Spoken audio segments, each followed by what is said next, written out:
This is breaking news. Unprecedented time. Hollywood slowdown brings peril for talent agencies, managers. When David Newman launched his New York talent management and production firm in 2020, work for his clients was plentiful. Streamers rushed to green-light new series and films to bring more content to their services. There were so many new programs, viewers couldn't keep up. A few years later, the business has soured.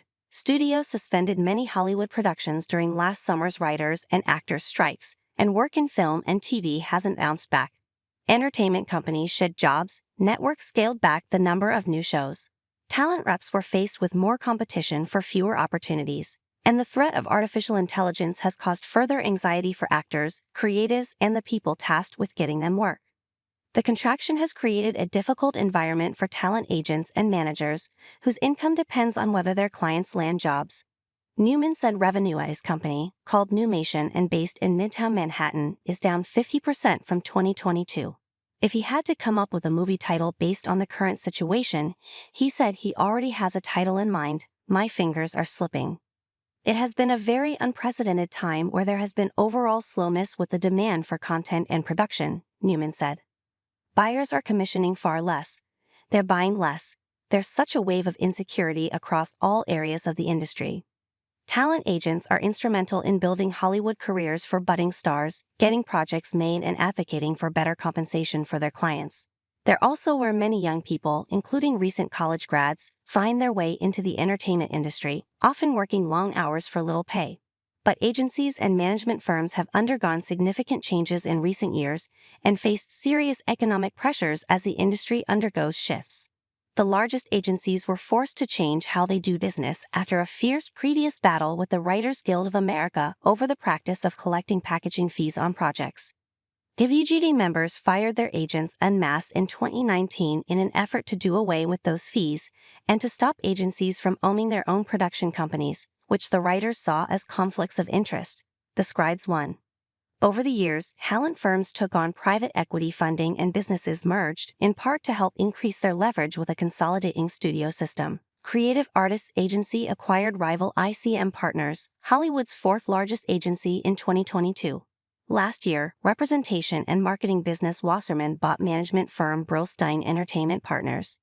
The industry headwinds have even forced some out of business.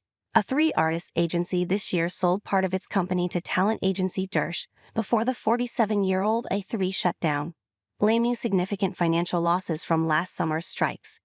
If the actors and writers are not finding work, then that means that the agents and the managers who are representing them are not receiving a talent agency or a management company commission directly, said Abrams Artists Agency founder Harry Abrams, who sold his business in 2018 to its last owners, who then rebranded it as A3.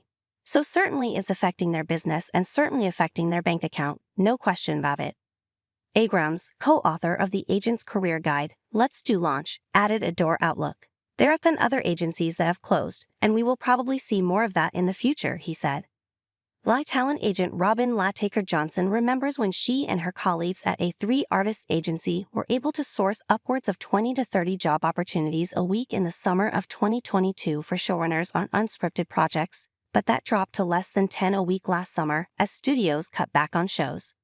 Talent representatives blamed layoffs caused by mergers and budget cuts at entertainment companies for creating a situation where executives who once took their pitches were losing their jobs.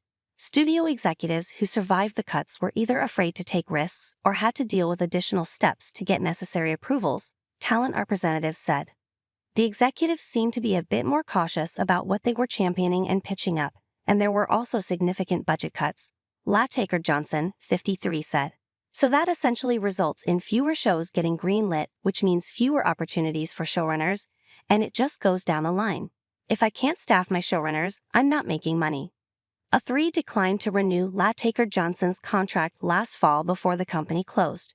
The firm is engulfed in a heated legal battle, in which two A3 partners sued the agency's majority owner for breach of contract and fraudulent inducement.